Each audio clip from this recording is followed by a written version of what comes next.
In today's Leeds news, away kit launch date and third kit leaked. Jaden Bogle joins up with squad.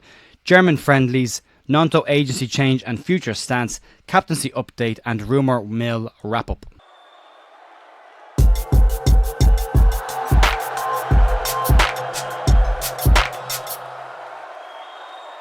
Morning folks, Jay here at The View on Monday morning, the 22nd of July. We're well into pre-season now, with the first game of the season against Harrogate Town having taken place. The side are out in Germany preparing for 2 games this week out there. We've got some information on how you can watch those games as well. And we've seen this morning the potential leaking of a third strip and the launch date for the much anticipated yellow shirt. And we'll start off today with that. And we'll start with the away shirt. This morning we saw marketing released by Leeds United around Leeds and online to promote the long anticipated yellow away strip from Leeds United.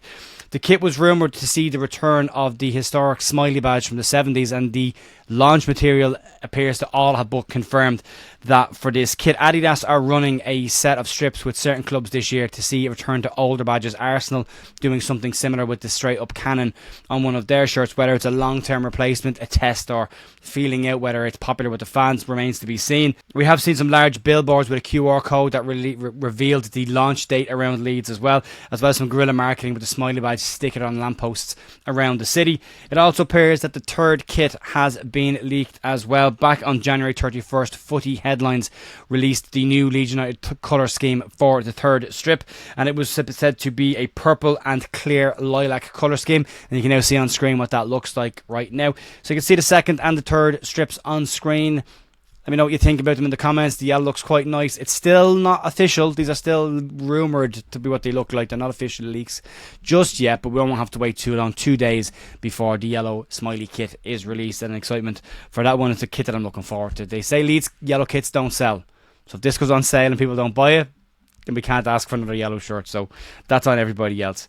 Moving on to some other information that came out over the weekend, and it was a busy weekend for Leeds United. Jaden Bogle completed his move to Leeds United on Saturday in a deal that is now believed to be £5 million, £2 million less than the initial £7 million asking price. I think I said last week that they wanted 7, Leeds bid 3.5. The logical step would be land on 5. They have landed on 5 with this, and it also goes to show that don't just pay the money, negotiate. You can get a better deal. That $2 million that Leeds have saved could now go somewhere else to help Leeds bring in other players during this window.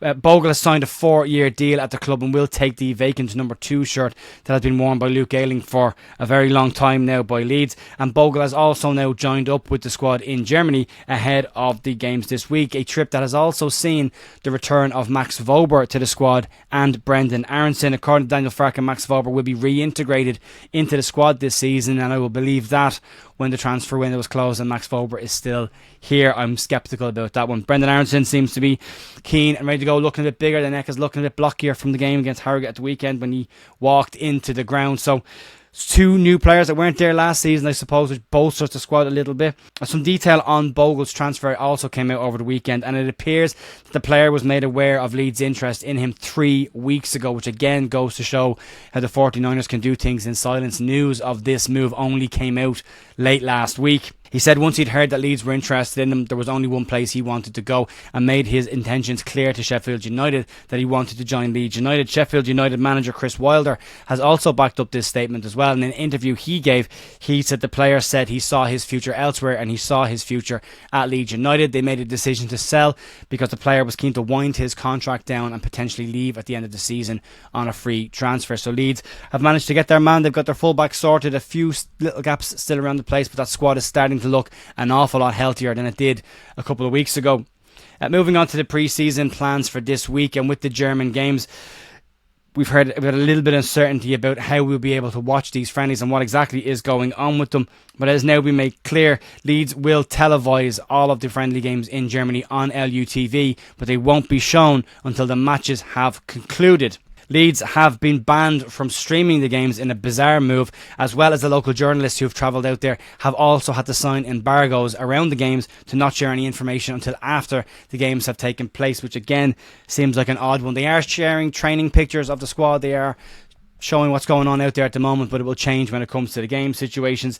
Leeds released a statement on the situation saying that they were baffled by the decision of the German Security Authority to prevent Leeds from streaming the games and placing an embargo on the games and on the journalists. Leeds have brought with them to this trip though Harry Gray, 15, who came on for the first team against Harrogate Town, looked okay. Luca Thomas, Harry Christie, James DeBoyo, Charlie Crew and Sam Chambers, who scored an absolute rocket in that game against Harrogate as well, have all travelled with the squad and didn't really look out of place, any of them, against Harrogate. It is a League 2 side, it is a friendly, but they looked okay. They looked okay, and it's exciting to see those players come through from the under-18s last year. I said it was a good bunch there. There's a lot of them in that group there. James DeBoyle looked pretty decent at centre-back. Sam Chambers is an exciting player, and I like Luca Thomas, but Harry Gray is the one that everyone is obviously speaking about. Moving on to a situation around Willy Gnonto, and according to sports journalist Nicolo Shira, Leeds attacker Willy Gnonto has changed his agencies this summer and has joined CAA Stellar Agency as his new agency going into next season. Shira also stated that Gnonto wants a move away from Leeds United, and what he claims to be an exclusive. He said Gnonto wants a move and has made Leeds aware of his desire to move away from the club this season.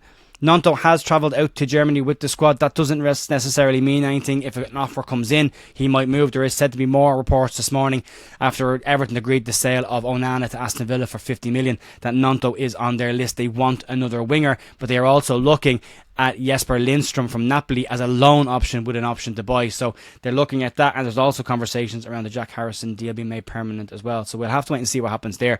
Gnonto's keen on a move away. Everton have a few quid in their pocket now, although with their takeover, how they spend that money remains to be seen. But Willy Gnonto is keen on a move away from Leeds United this summer, and it appears that Everton are still in the mix, and there's money there now that might kickstart the move away for him.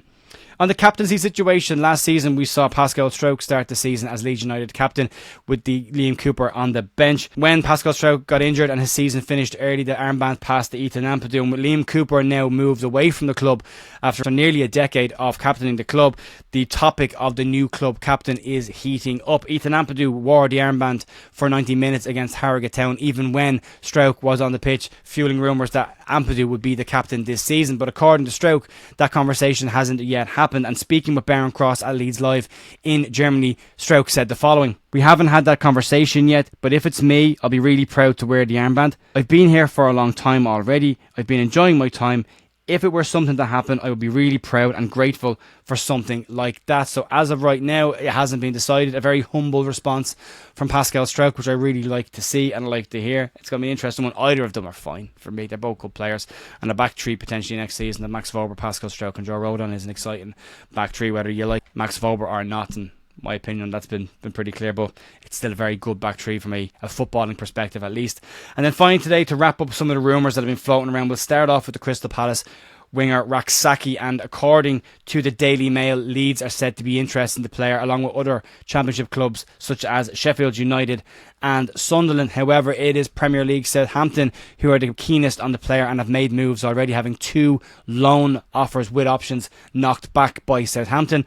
Leeds are said to have also registered their interest in the player, but they do see him as a replacement for Gnonto or Somerville should they go. So Leeds may not move for the player until one of them has left the club. And it is said this morning that Southampton are looking now to bid to buy the player from Crystal Palace, who may sell the player in this window. So we'll keep an eye on that one. It's very much rumour territory right now, but we'll come back to it if anything major kicks in. Another player that has been loosely linked with Leeds over the course of the weekend is Fulham forward Jay Stansfield, who was on loan at Birmingham City last season, and it is said that Leeds and Birmingham are both keen on the player's signature. What it does go on to say is that Leeds are considered long-term admirers of the player, but that Birmingham City are ready to make a substantial bid to buy the player. Fulham are said to not be overly keen on letting the player leave permanently, but that could change depending on the size of the bid and his gaming opportunities. But Leeds said to be interested in the player currently and might make a move should a loan option possibly be available. I think that's what Leeds will do, getting closer to the end of the window. I think any gaps Leeds have on the bench and the padding of the squad, I think Leeds will look at bringing in a couple of loan players just to pad that out, and rather than commit to anybody in what is now looking like a pretty strong looking initial squad of at least say 13-14 players. And then obviously you're going to lose Somerville and Gnonto, so they'll need to be replaced. But outside of that, it's looking like a pretty strong squad so far. I'm a little bit more relaxed than I was last week, and we'll see what happens this week. I think it might be a quieter week. We've got 2 games going on. There might not be a huge amount of transfer movement. Then maybe next week we'll start seeing something again. But I'd like Leeds to do something this week and just box off one more of those positions if they can. Folks, that's going to be it for me today. As I've said all last week and the week before, if anything major happens, I'll hop on with a live stream later on. If not, I'll be back tomorrow morning for more Leeds news. Have a great rest of your day, and I'll talk to you then. See you.